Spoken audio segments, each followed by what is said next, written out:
Right then, this is a quick walk around video. This is a really lovely looking Honda Civic. It's a 1.6 EX diesel. This car's covered just 55,000 miles from new. Lovely low mileage one. Finished in grey, full black leather interior. The car is in fantastic condition. Just so you know, the reason I do the reason we do the videos in the shade on a bright sunny day is so you can see the car more clearly. Bright sunshine is too glaring, but the car is lovely. Come around the front of it, lights and lenses are clear and intact. There's no cracks or condensation there. Bonnet of the car, very clean for a car this age, hardly a stone chip anywhere. Near side of the car, lovely and smooth in the panels, can't see any obvious indentations. Alloys, black alloys, look absolutely fantastic on the car, and all in, again, really lovely condition.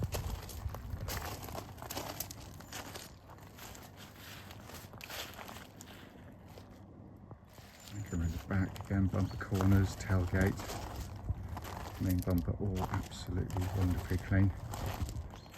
And then offside of the car, again, it's just like a mirror, so smooth. It's been kept absolutely beautifully.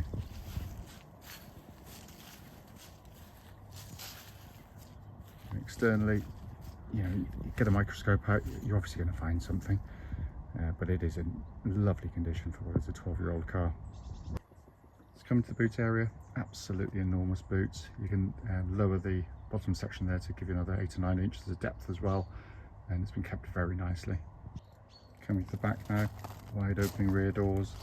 Civics are family cars, and quite often in the back can be quite heavily used, and yet this one looks as though they've banished kids from the back because the leather work, the carpeted areas are absolutely lovely. And on the front on the passenger side, again, lovely and clean. Full set of original Honda mats. Passenger seat there again in absolutely superb condition. Finally coming on the driver's side, door card again, absolutely lovely. Same down there with the footwell areas, and for a car this age, the driver's seat which takes all of the wear, and that's in fantastic condition as well. So inside the car now, as always the engine's running, so the dash is illuminated, and I always say it, the best interior in class. It looks absolutely stunning, and it's in amazing condition. Sat nav, as you can see, working exactly as it should. Pop the car into reverse with that lovely rear parking camera, which complements the front and rear parking sensors. Carrying on down, so it's just been kept wonderfully.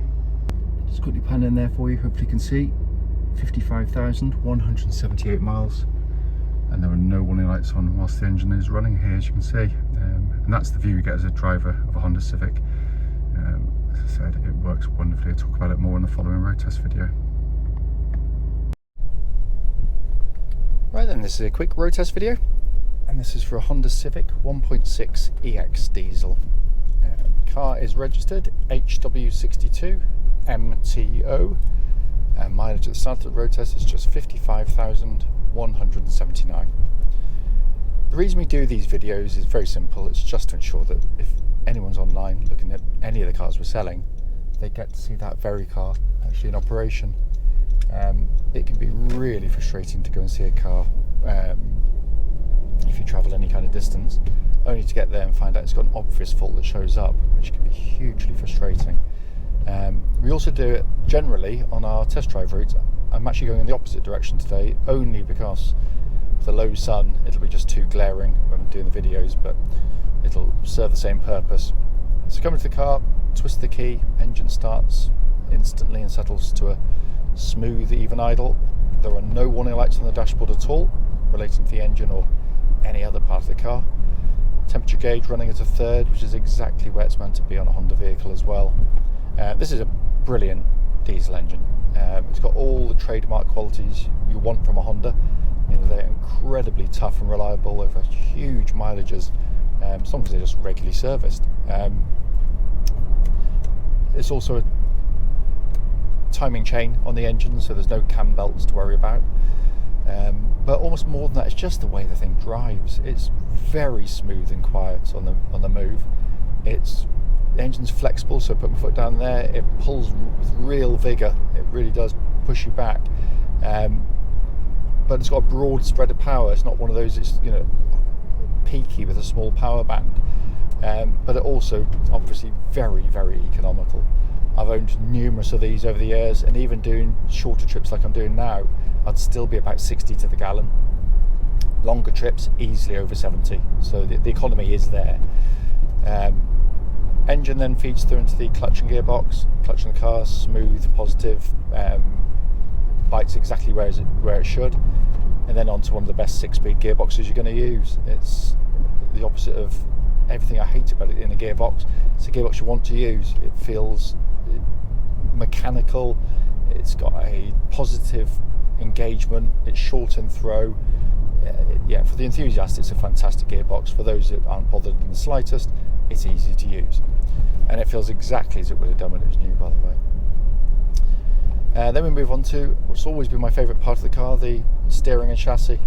Steering, if you just, as I said with lots of Civic videos, if you just want to buy the car as a family car to get you from A to B, and that's all you're worried about, it does a fantastic job of it. It's very comfortable, the ride is brilliant on the car, so it does all of that superbly. But for those who enjoy their driving, and I'm very much in that camp, what you've got is really nicely weighted steering. It's positive, it's absolutely pinpoint accurate, and it works brilliantly with the chassis. It never makes the car feel unsettled or nervous in any way, but the chassis is able to respond. It corners flat, it flows the corners wonderfully well, so you just sort of pick your point, find your line, and the car just kind of follows with it. You know, it's got a good front end on the car, which is what I say about any good front wheel drive car. You know, it doesn't feel vague when you're driving. It's superb. There are no rattles, clonks, anything from underneath the vehicle. It feels tight as a drum, and the steering itself tracks absolutely bullet straight. There's no vibration at this speed or any speed up to the legal limit. Brakes on the car are superb, powerful, no pulsing, no vibrations, so all in good order. And then we come on to the interior, which is in lovely condition, beautifully put together cars. They really are superbly built cars. But you know, I know this is the only opinion-based thing on the video, really. I love this dash design. I think it's absolutely sensational, not just to look at, but to sit behind. It feels different, but it feels refreshing, but it works brilliantly. The most conventional part is this, the centre stack. You've got a really good sat-nav, dead easy to use. Down below that, dual zone climate control, so you have different temperatures side to side, and that pumps out lovely cold air. All the buttons that you press have that lovely high quality damped feel that Honda give you with their all the controls in their cars. But this 2-tier design directly in front is design genius. The upper deck is the stuff you're going to look at most regularly. So up high is an information screen which displays kind of radio and ventilation information when you're on the move, but it's up high so you don't have to take your eyes off the road. But then the one you should look at most regularly is your speed. There is big digital white on black display. I can look ahead at the road, the cyclists, horses, cars, whatever happens to be. I can keep my eye on my speed at all times. It is simply genius. It really is. And then down below that, more conventional pod of dials, rev counter flanked by the temperature and fuel gauges. It's a brilliant car, absolutely brilliant car, but I'm massively biased, of course. But what is without doubt, I can't fault it. It drives absolutely beautifully.